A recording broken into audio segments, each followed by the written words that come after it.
Hello students, स्वागत है आपका आईसीटी वर्चुअल क्लासेस में। मैं हूं कविता, आपकी साइंस टीचर। उम्मीद करती हूं आप सभी अच्छे होंगे और स्वस्थ होंगे। क्लास हम कंटिन्यू करेंगे अपना चैप्टर जिसका नाम है रिप्रोडक्शन इन एनिमल्स। आप पढ़ रहे थे रिप्रोडक्शन के बारे में, यानी कि प्रजनन के बारे में। अभी तक आपने जनरल इंट्रोडक्शन देख लिया है, रिप्रोडक्शन क्या होता है, रिप्रोडक्शन कितने प्रकार का होता है, जिसमें अभी तक आपने जाना कि दो प्रकार के हमने रिप्रोडक्शन कहे थे। हमने कहा था सेक्सुअल और एसेक्सुअल, दो प्रकार का यहाँ पर होता है। ठीक है, हम बात कर रहे थे यहाँ पर सेक्सुअल रिप्रोडक्शन की। आपने कहा ह्यूमंस में जो सेक्सुअल रिप्रोडक्शन होता है वो किस प्रकार से होता है। इससे पहले आप ध्यान रखिए, जो ह्यूमंस होते हैं उनमें लैंगिक जनन ही होता है, यानी कि सेक्सुअल रिप्रोडक्शन ही पाया जाता है। ठीक है, हम बात कर रहे थे कि यहाँ पर रिप्रोडक्शन किस प्रकार से हो रहा है। उससे पहले आपको जानना है रिप्रोडक्शन किसे कहते हैं, क्या हो रहा है रिप्रोडक्शन में। आपने कहा नए ऑफस्प्रिंग यहाँ पे प्रोड्यूस हो रहे हैं। ठीक है, यानी कि नई संतति यहाँ पर उत्पन्न हो रही है। अब हम बात कर रहे थे यहाँ पे रिप्रोडक्शन हो रहा है तो कौन कौन से ऑर्गन वहाँ पे शामिल है, कौन कौन से सिस्टम वहाँ पे इंक्लूड है। आपने कहा रिप्रोडक्टिव ऑर्गन्स वहाँ पे इंक्लूड होंगे, जिसे आप कह रहे थे रिप्रोडक्टिव सिस्टम, जिसमें आपने पढ़ा मेल रिप्रोडक्टिव सिस्टम और फीमेल रिप्रोडक्टिव सिस्टम। ठीक है, अब हमने बात की थी इन रिप्रोडक्टिव सिस्टम का फंक्शन क्या है, क्या कार्य है इन सिस्टम्स का। आपने कहा कि ये जो सिस्टम है, दोनों सिस्टम मेल और फीमेल की बात हो रही है। आपने कहा कि एक स्पेशल सेल्स का यहाँ पे फॉर्मेशन हो रहा है जिसे आप कहते हैं गैमीट। अब गैमीट का नाम अलग अलग है। अगर मेल में गैमीट प्रोड्यूस हो रहा है तो आपने कहा मेल गैमीट है, आपने कहा फीमेल में गैमीट प्रोड्यूस हुआ तो यहाँ पे फीमेल गैमीट है। ठीक है, अब गैमीट का क्या काम यहाँ पर होता है वो हमें आज जानना है, जिसे आप कहते हैं फर्टिलाइजेशन। तो आइए चलते हैं स्मार्ट बोर्ड की तरफ और अपना टॉपिक स्टार्ट करते हैं। चलिए, अभी तक आपने क्या क्या चीजें समझी हैं।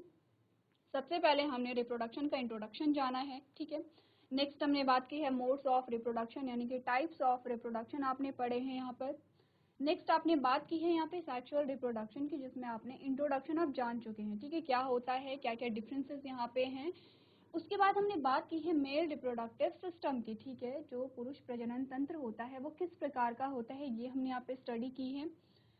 नेक्स्ट आपने जाना है यहाँ पे मेल गैमीट के बारे में, उसकी संरचना आपने जाने, उसका फंक्शन आपने यहाँ पर जाना। नेक्स्ट हमारे पास आया था फीमेल रिप्रोडक्टिव सिस्टम, जिसमें आपने पूरे सिस्टम के बारे में जाना, अलग अलग ऑर्गन के बारे में जाना, ऑर्गन्स के क्या फंक्शन होते हैं उनके बारे में आपने जाना। ठीक है, और हमारे पास नेक्स्ट आया था ओवम और एग, जिसे आप क्या कहते हैं, फीमेल गैमीट कहते हैं। यहाँ तक की बात हम कर चुके थे। हमारे पास जो हमारा नया टॉपिक था वो है फर्टिलाइजेशन। हम आज बात करेंगे यहाँ पर निषेचन के बारे में, क्या होता है फर्टिलाइजेशन। प्रीवियस लेक्चर में आपने क्या चीजें अभी तक पढ़ ली हैं वो ध्यान दीजिए। आपने फर्टिलाइजेशन के बारे में काफी सारी चीजें डिस्कस कर ली थी, जिसमें हमने क्या बात की थी, हमने क्या कहा।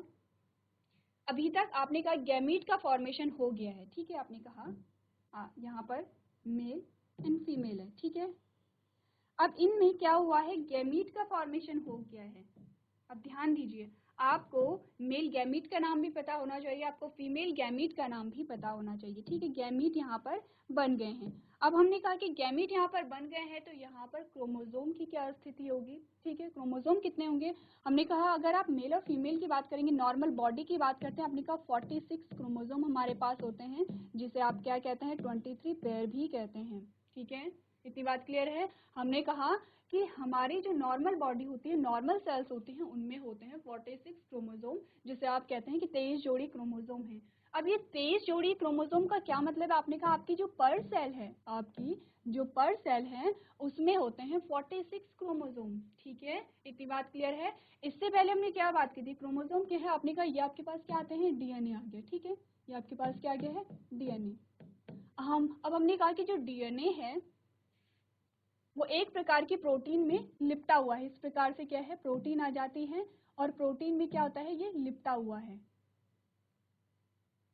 इस प्रकार से प्रोटीन में लिपटा हुआ है। ठीक है, जिसे आपने क्रोमैटिन कहा। अब आपने कहा यही डीएनए एक निश्चित आकार में आ गया है। ठीक है, यही डीएनए एक निश्चित आकार में आ गया है और अंदर आपको क्या दिखाई दे रही है, ये प्रोटीन दिखाई दे रही है। तो आपने क्या कहा, क्या क्या चीजें इसके अंदर हैं। आपने कहा यहाँ पर आपको डीएनए मिला, एक तो आपको क्या मिला, एक तो आपको डीएनए मिला है, एक आपको हिस्टोन प्रोटीन मिली है, और एक हमने कहा था कि यहाँ पर नॉन हिस्टोन प्रोटीन भी होती है, यानी वो प्रोटीन हिस्टोन के अलावा जो प्रोटीन है उसे आपने क्या कहा, आपने कहा नॉन हिस्टोन प्रोटीन। ठीक है, अब ये जो संरचना आपके पास आई है जिसमें क्या क्या चीजें शामिल है, आपने कहा आपका डीएनए है, आपने कहा हिस्टोन प्रोटीन है, नॉन हिस्टोन प्रोटीन है, ये जो संरचना आपके पास आई है आपने कहा ये है आपका क्रोमोसोम। इसी प्रकार के 46 क्रोमोसोम आपकी सेल में पाए जाते हैं, हर एक सेल की बात हो रही है, ठीक है, इतनी बात क्लियर है। चलिए यहाँ तक की बात हम कर चुके थे। अब हमने कहा कि हमारी हर एक सेल में क्या है 46 क्रोमोसोम है, लेकिन जब बात आती है किसकी, गैमीट की, जब बात गैमीट की आएगी तो आपने कहा कि गैमीट में जो नंबर ऑफ क्रोमोसोम है वो 23 क्रोमोसोम होंगे। कितने क्रोमोसोम पाए जा रहे हैं, 23 क्रोमोसोम पाए जा रहे हैं दोनों में, ठीक है, 23 इसमें होंगे और 23 इसमें होंगे, ठीक है। अब यहाँ पे हुआ क्या था, जो क्रोमोसोम का नंबर है वो आधा यहाँ पर हो गया, ठीक है। जो नॉर्मल सेल थी उसमें 46 क्रोमोसोम थे, जब गैमीट यहाँ पे बने तो 23 क्रोमोसोम ही यहाँ पर रह गए। अब 23 क्रोमोसोम क्यों रह गए हैं, क्योंकि क्या है, नॉर्मल सेल हम बात कर रहे हैं, अगर नॉर्मल सेल की, हमने कहा नॉर्मल सेल में तो 46 क्रोमोसोम होते हैं। क्या रीजन है दोनों में कि जब गैमीट बने तो गैमीट यानी कि एक प्रकार की सेल है वो, तो गैमीट में क्यों यहाँ पे क्रोमोसोम का नंबर हाफ हो जाता है, क्योंकि इन दोनों गैमीट को अभी फ्यूज होना है, दोनों गैमीट को अभी मिक्स होना है, ठीक है। अब जब मिक्स होंगे तो क्रोमोसोम भी मिक्स होंगे। अब हमने कहा कि दोनों में 23 क्रोमोसोम है, दोनों जब मिक्स हुए तो एक सेल वहां पर बनी, ठीक है, दो गैमेट को मिला करके फिर से एक सेल बनी, और उस सेल में जो क्रोमोसोम का नंबर था वो था 46 क्रोमोसोम। क्योंकि ह्यूमंस की जो नॉर्मल सेल होती है उसमें 46 क्रोमोसोम हमें चाहिए थे, इसीलिए यहाँ पे नंबर ऑफ क्रोमोसोम हाफ हो जाते हैं, ठीक है, समझ रहे हैं आप लोग। क्योंकि अगर यहाँ पे दोनों में 46 क्रोमोसोम आ जाते, यानी कि हर एक गैमेट में 46 क्रोमोसोम होते, तो यहाँ पे 46 का डबल यहाँ पे क्रोमोसोम आ जाता, जो कि क्या होता है, एबनॉर्मल होता, सामान्य बात नहीं है ये। तो हमें क्या करना है, हमें एक नॉर्मल सेल चाहिए, ठीक है, हमें क्या चाहिए, एक नॉर्मल सेल चाहिए। नॉर्मल सेल चाहिए तो उसमें क्या होना चाहिए, क्रोमोसोम का नंबर सामान्य होना चाहिए। अब हमने कहा ये है मेल गैमीट और ये है फीमेल गैमीट, ठीक है। अब क्या हुई, इनकी मिक्सिंग हुई और यहाँ पे जो आपके पास नई सेल आई है उसे आप क्या कहते हैं, जाइगोट कहते हैं। ये बात आप कर चुके हैं। और यहाँ पे नंबर ऑफ क्रोमोसोम आपने कहा 46 क्रोमोसोम है, इसी को आप कहते हैं 2n स्टेज और इसी को आप कहते हैं डिप्लॉइड, ठीक है, इतनी बात क्लियर है आपको। आपने क्या बात की, आपने कहा कि जब मेल और फीमेल गैमेट मिले, क्योंकि इसमें भी 23 क्रोमोसोम हैं और इसमें भी 23 क्रोमोसोम हैं, और इन दोनों के संलयन को ही हम क्या कहेंगे, फर्टिलाइजेशन कहेंगे, यानी कि निषेचन कहेंगे, ठीक है। फर्टिलाइजेशन हो गया है, जाइगोट यहाँ पे बन गया है, और जाइगोट में कितने नंबर ऑफ क्रोमोसोम आ गए हैं, 46 आ गए हैं, जिसे आप 2n कहते हैं या जिसे आप डिप्लॉइड भी कहते हैं। तो आप कह सकते हैं कि आपकी जो बॉडी है वो डिप्लॉइड है, आपका पूरा शरीर क्या है, डिप्लॉइड है, क्योंकि हर एक सेल में कितने क्रोमोसोम है, आपने कहा 46 क्रोमोसोम है। अगर कहा जाए कि जो गैमीट होते हैं वो कैसे हैं, आपने कहा वो हैप्लॉइड है। क्यों हैप्लॉइड है, क्योंकि हाफ नंबर ऑफ क्रोमोसोम यहाँ पर पाए जा रहे हैं, ठीक है। ये जो डिफरेंसेस हैं ये आपको ध्यान में रखने हैं। चलिए अब यही बात हम सेम पढ़ लेते हैं, फर्टिलाइजेशन में आपको क्या बता रखा है। आपने कहा firstly reproduction in animals begin when the sperm fuse with an ovum, दोनों का क्या है, दोनों गैमेट का क्या हो गया, फ्यूजन हो गया है, and this process is called fertilization. यानी कि मेल और फीमेल गैमेट के फ्यूजन को आप क्या कहते हैं, निषेचन कहते हैं या फर्टिलाइजेशन कहते हैं, ठीक है। The nuclei of the sperm and egg combine together and form a single nucleus, ठीक है। यहाँ पे क्या कहा गया कि जो मेल और फीमेल गैमेट है दोनों के न्यूक्लियस फ्यूज हो जाते हैं, ठीक है, फ्यूज हो जाते हैं यानी कि मिक्स हो जाते हैं, और दोनों के न्यूक्लियस मिक्स होकर के एक सिंगल न्यूक्लियस का निर्माण करेंगे, ठीक है। इसीलिए तो क्या हो रहा है, आपने क्या कहा, दोनों क्रोमोसोम मिक्स हो रहे हैं और तब जाके एक सेल बन रही है। आपने कहा दो सेल मिक्स हो रही हैं, अगर आप कहें तो दो सेल मिक्स हो रही हैं, यानी कि दो गैमेट मिक्स होकर के एक सेल का निर्माण यहाँ पर कर रहे हैं, तो एक ही न्यूक्लियस यहाँ पर पाया जाएगा, ठीक है।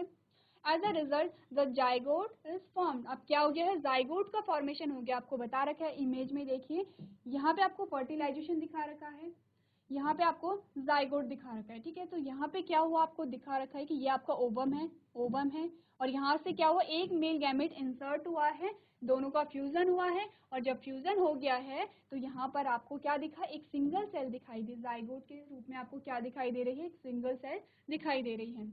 Since the zygote is formed with the fusion of male and female gametes, the new individuals possess the characteristics of both the parents.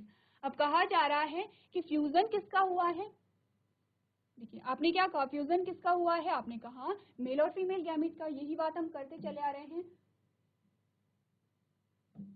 आपने कहा ये मेल है और ये फीमेल है, ठीक है। अब मेल से क्या बना, यहाँ पे गैमीट आया, और फीमेल से भी यहाँ पे क्या है, गैमीट आया, ठीक है। इसमें क्या थे, 23 क्रोमोसोम थे, और इसमें क्या थे, 23 क्रोमोसोम थे। और आपने कहा जब आपके पास जाइगोट आया, तो जाइगोट में कितने थे, 46 क्रोमोसोम थे, 23 जोड़े यहाँ से, 23 क्रोमोसोम यहाँ से आए और 23 क्रोमोसोम यहाँ से आए, ध्यान दीजिए, ठीक है। 23 जोड़े की बात नहीं हो रही है, 23 क्रोमोसोम की बात हो रही है। अब हुआ क्या यहाँ पर, आपने कहा ये जो जाइगोट है यही आगे जाके क्या बनाएगा, न्यूबॉर्न बनाएगा, या फिर ये क्या बनाएगा, पूरे बेबी का डेवलपमेंट करेगा, ठीक है। ये क्या करेगा, पूरे बेबी का डेवलपमेंट करेगा।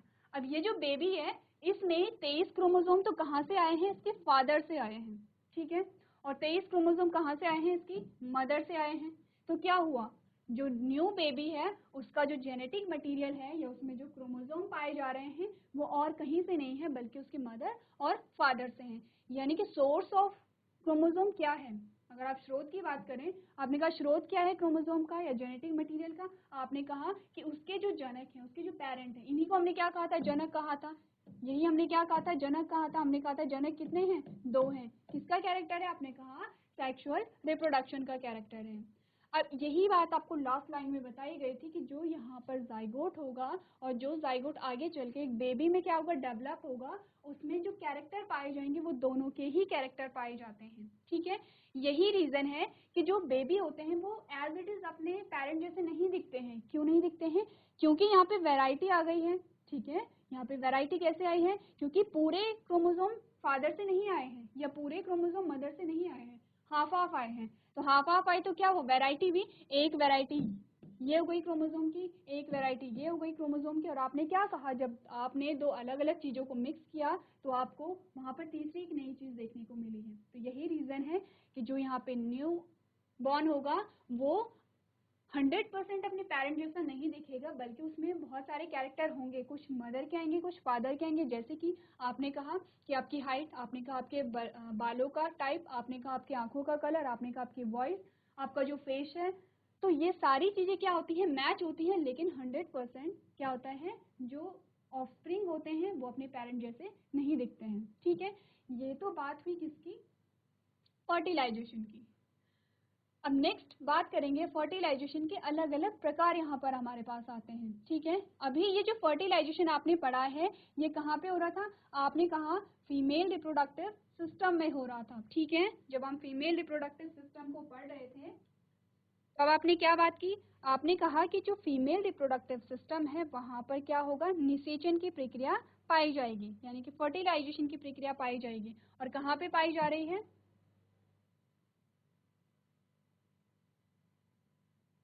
ये आपके पास क्या आ गया है, फीमेल रिप्रोडक्टिव सिस्टम आ गया है, ठीक है। तो आपने कहा यहाँ से जो मेल गैमेट है वो जाएगा यहाँ पर, ठीक है, वो जाएगा इस वाले पोर्शन पर। और यहाँ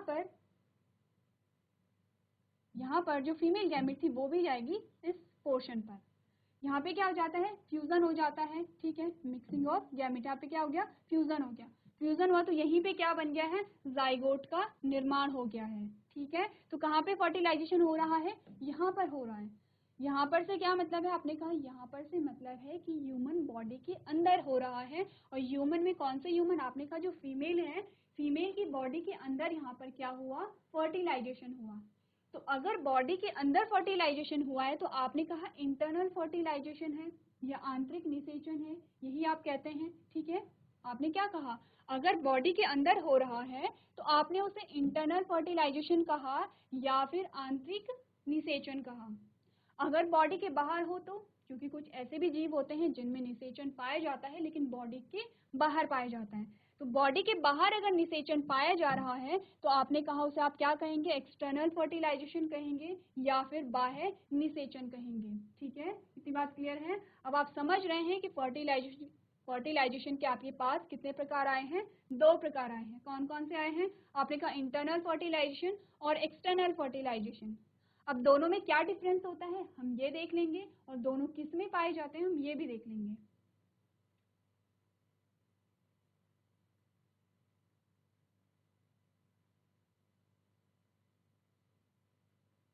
चलिए अब बात करें सबसे पहले इंटरनल फर्टिलाइजेशन की, जिसके बारे में अभी आप पढ़ चुके हैं। इंटरनल फर्टिलाइजेशन में आपने क्या कहा, आपने कहा सबसे पहले फर्टिलाइजेशन की डेफिनेशन आपको पता है, fusion of male and female gamete is known as internal fertilization, यानी कि मेल और फीमेल गैमेट का फ्यूजन हो रहा है उसे आप क्या कहेंगे, इंटरनल फर्टिलाइजेशन कहेंगे। क्योंकि ये जो फ्यूजन आपने पढ़ा है ये आपने फीमेल बॉडी के अंदर पढ़ा है। ठीक है, आपने क्या कहा, the fertilization process takes place inside the female body. अभी कुछ देर पहले आपने ह्यूमन में फर्टिलाइजेशन पढ़ा और आपने कहा कि फर्टिलाइजेशन बॉडी के अंदर हुआ है, कहाँ पे हुआ है, फीमेल रिप्रोडक्टिव पार्ट में हुआ है। कौन से पार्ट में हुआ है ये भी ध्यान रखिए, कहाँ पे हुआ है, आपने कहा ये हुआ है यहाँ पर फैलोपियन ट्यूब में। ठीक है, जब हमने पढ़ा था रिप्रोडक्टिव सिस्टम, आपने अलग अलग पार्ट्स पढ़े थे, आपने कहा था ओवरी होती है, फैलोपियन ट्यूब होता है, यूट्रस होता है।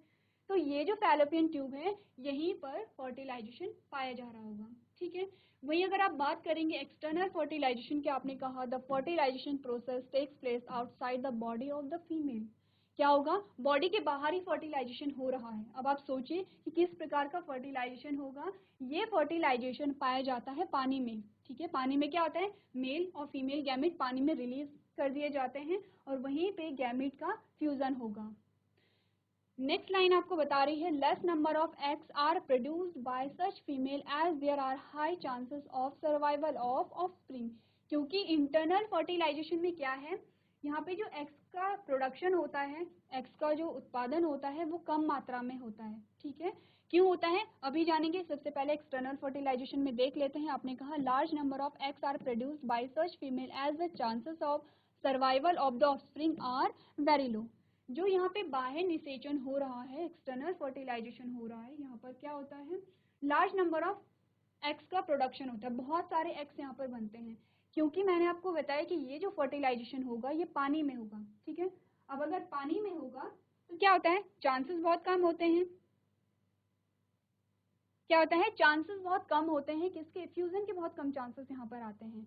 क्योंकि हो सकता है कि कोई गैमेट पानी में बह गया, हो सकता है कि किसी गैमेट को जलीय जीव ने खा दिया है, तो क्या होता है, फ्यूजन के कम चांसेस होंगे। तो इस फ्यूजन के चांसेस को कम यहाँ पर अगर पाए जा रहे हैं तो आप क्या करेंगे, इस स्थिति में बहुत सारे एग्स को प्रोड्यूस किया जाता है जिससे कि कुछ तो वहाँ पर फ्यूजन हो।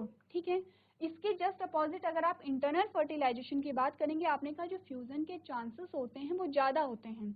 क्योंकि यहाँ पर पानी नहीं है, ऐसा नहीं है कि कोई जो जीव है वो गैमेट्स को डिस्ट्रॉय कर दे। ठीक है, तो यहाँ पे जो फ्यूजन के चांसेस होते हैं वो ज़्यादा होते हैं, इसीलिए एक्स का जो प्रोडक्शन होता है वो इंटरनल फर्टिलाइजेशन में कम होगा और एक्सटर्नल फर्टिलाइजेशन में ज़्यादा होगा।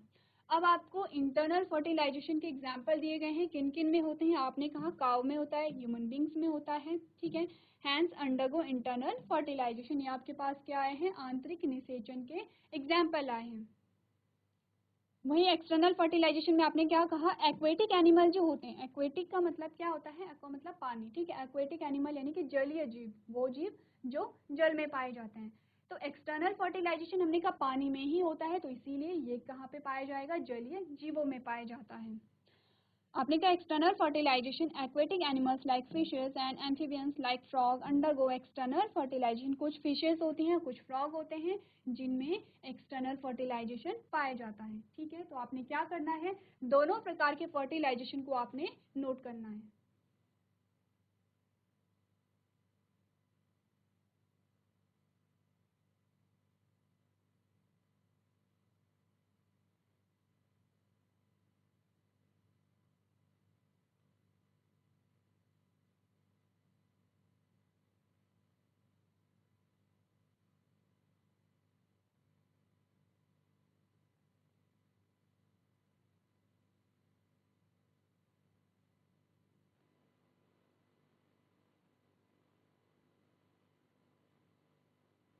चलिए नेक्स्ट जो हमारे पास टॉपिक आता है उसमें आप एक्सटर्नल फर्टिलाइजेशन पढ़ेंगे जो फ्रॉग में किस प्रकार से होता है। ठीक है, तो आपने क्या पढ़ा, आपने कहा the frog and toads reproduce by laying eggs in a slow stream और पॉन्ड।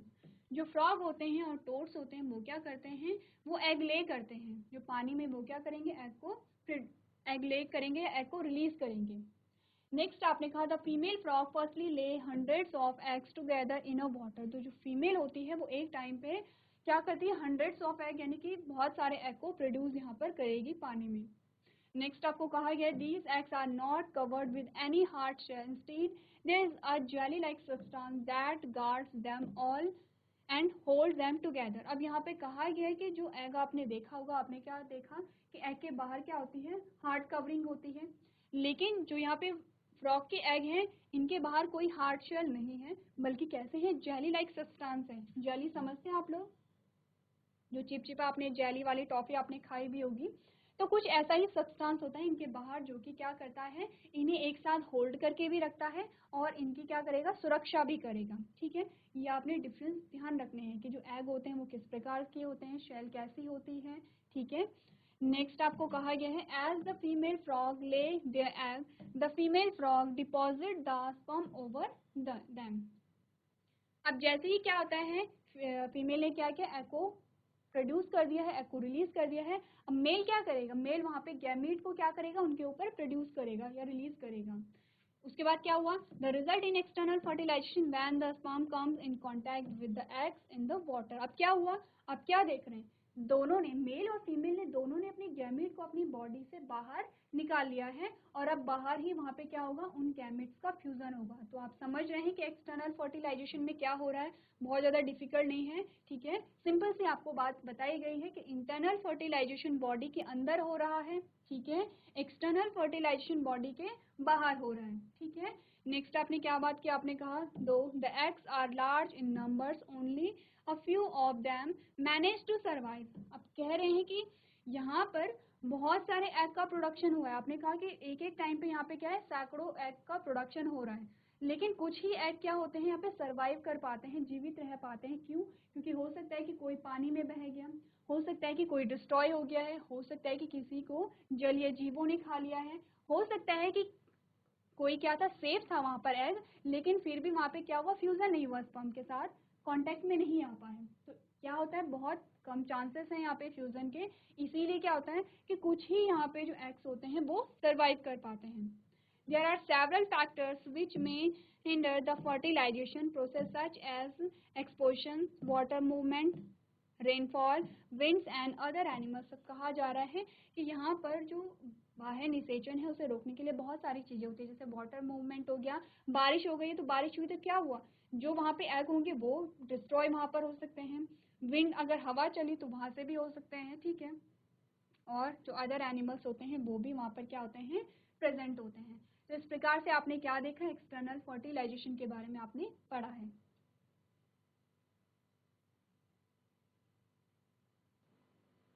चलिए नेक्स्ट जो हमारे पास टॉपिक आता है उसमें आप कहीं पढ़ेंगे टेस्ट ट्यूब बेबी के बारे में कि टेस्ट ट्यूब बेबी क्या होता है। सबसे पहले तो टेस्ट ट्यूब क्या होता है, आपने प्रैक्टिकल्स किए होंगे। ठीक है, आपने क्या किया, प्रैक्टिकल्स किए होंगे और इस प्रकार की आपने क्या देखी, ट्यूब देखी होगी। ठीक है, इसके अंदर आप क्या करते हैं, कोई भी आपने जो सॉल्यूशन है उसे लेना है या फिर आपने क्या करना है, दो अलग अलग सॉल्यूशन को मिक्स करना है, तो आप क्या करते हैं, टेस्ट ट्यूब को वहाँ पर यूज करते हैं। कुछ इस प्रकार की होती है टेस्ट ट्यूब। अब टेस्ट ट्यूब बेबी क्या होता है, देखिए टेस्ट ट्यूब बेबी में सिंपली क्या होता है कि जो फर्टिलाइजेशन है वो क्या होता है, आर्टिफिशियल फर्टिलाइजेशन किया जाता है बॉडी के बाहर।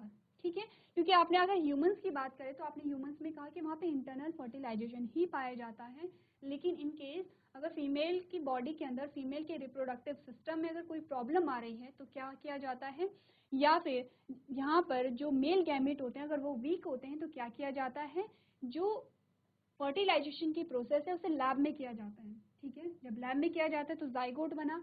अब जाइगोट में कुछ सेल स्टेज आती हैं, आपने आगे जाके आप पढ़ेंगे, जो जाइगोट होगा, जाइगोट में फिर डिवीजन होते चले जाते हैं। ठीक है, 4 से 8, 8 से 16, इस प्रकार से सेल बनती चली जाती हैं, क्योंकि आप क्या देख रहे हैं, जाइगोट क्या है, सिंगल सेल है। ठीक है, एक कोशिका हमारे पास है और जब आप पूरी बॉडी को देखते हैं तो आपने कहा कि हमारी पूरी बॉडी बहुत सारी कोशिकाओं से मिलकर बनी है। तो कैसे संभव हुआ कि जाइगोट से पूरे एक बेबी का निर्माण हो रहा है? क्योंकि वहां पे क्या हुआ, विभाजन हो रहा है। जो आपके पास जाइगोट है, जाइगोट में क्या होंगे, विभाजन होंगे। सिंपली हमने कहा ये जाइगोट है, एक सेल है। अब एक सेल के अंदर यहाँ पे क्या बनी, कुछ सेल्स यहाँ पर बन गई हैं। इसी प्रकार से सेल का नंबर क्या होता है, इंक्रीज होता रहता है, ठीक है। और सेल का जैसे जैसे सेल बढ़ेंगे वैसे वैसे सेल से ऊतक बनेंगे, ऊतकों से अंग बनेंगे, अंगों से अंग तंत्र बनेंगे, और इसी प्रकार से पूरी बॉडी का फॉर्मेशन होता है। तो क्या हो रहा है, फर्टिलाइजेशन के बाद जो टाइम पीरियड है, जो यहाँ पर टाइम पीरियड होता है 9 मंथ का, उसमें यही सारी चीजें हो रही है। जो सेल है, सेल में डिवीजन हो रहा है और उनसे क्या बन रहे हैं, अलग अलग ऑर्गन्स यहाँ पर बन रहे हैं, ठीक है, समझ रहे हैं आप लोग। अब यहाँ पे क्या हुआ, हमने कहा देखिए कि कोई भी प्रॉब्लम हो सकती है। हो सकता है कि फीमेल का जो रिप्रोडक्टिव सिस्टम है उसमें कोई प्रॉब्लम है, या फिर यहाँ पे जो मेल गैमेट है वो वीक है। तो क्या किया जाता है कि बाहर ही क्या की जाती है, आर्टिफिशियल कंडीशन दी जाती है और फर्टिलाइजेशन कराया जाता है। तो कैसे फर्टिलाइजेशन होगा, मेल से मेल गैमेट को क्या किया, रिसीव किया, फीमेल से फीमेल गैमेट को रिसीव किया, ठीक है। और अब क्या किया, उसे लेबोरेटरी में उनकी क्या करा दिया है, यहाँ पे फ्यूजन उनका करा दिया गया है, ठीक है। तो क्या हुआ, आर्टिफिशियल फर्टिलाइजेशन हो गया है। अब फ्यूजन करा दिया तो क्या होगा, जाइगोट बनेगा। जाइगोट में कुछ सेल स्टेज आती हैं, यानी कि जाइगोट क्या करेगा, थोड़ा डिवाइड करेगा, कुछ सेल्स वहां पे बनने लगेंगी। अब उस जाइगोट को फीमेल की बॉडी के अंदर इंजेक्ट किया जाएगा, ठीक है। क्या किया जाएगा, फीमेल की बॉडी के अंदर इंजेक्ट कर लिया जाएगा। और अब क्या होगा, वहां पर नॉर्मली जैसे बेबी ग्रो होता है वैसे ही ग्रो होगा। सिर्फ फर्क कितना आया कि आपने क्या किया, जो फर्टिलाइजेशन था वो यहाँ पे आर्टिफिशियली कराना पड़ा। तो क्या आप कहेंगे, आप टेस्ट ट्यूब बेबी के बारे में आपने कहा, in some women the oviduct are blocked and hence they are unable to hold the eggs, ठीक है। कुछ कंडीशन बताई गई है कि हो सकता है कि कुछ जो वुमेन थी उनमें ओविडक्ट ब्लॉक थे। ओविडक्ट का क्या मतलब है, जो आपकी फैलोपियन ट्यूब है, ठीक है, ओविडक्ट भी उन्हें कहते हैं। तो फैलोपियन ट्यूब ही अगर ब्लॉक हो जाए, देखिए आपने आपने क्या किया, फीमेल रिप्रोडक्टिव सिस्टम को देखा है, यहाँ पर आपके पास आती है फैलोपियन ट्यूब, ठीक है, ये है फैलोपियन ट्यूब। अब फैलोपियन ट्यूब में यहाँ पर आपके पास ओवरी आती है, ठीक है, ये ओवरी है। अब ओवरी में क्या होगा, यहाँ पे एग होगा, एग को कहाँ जाना है, फैलोपियन ट्यूब में जाना है, फैलोपियन ट्यूब से यहाँ पे जाएगा। तो फैलोपियन ट्यूब ही अगर ब्लॉक हो गई, ठीक है, तो क्या होगा, ये एग को रिसीव नहीं कर पाएगी। अब ये एग को रिसीव नहीं कर पाएगी तो यहाँ पे मेल गैमेट आ भी गए हैं तो फ्यूजन नहीं हो पा रहा है। तो यही स्थिति आपको क्या दी गई है, यहाँ पर बताई गई है।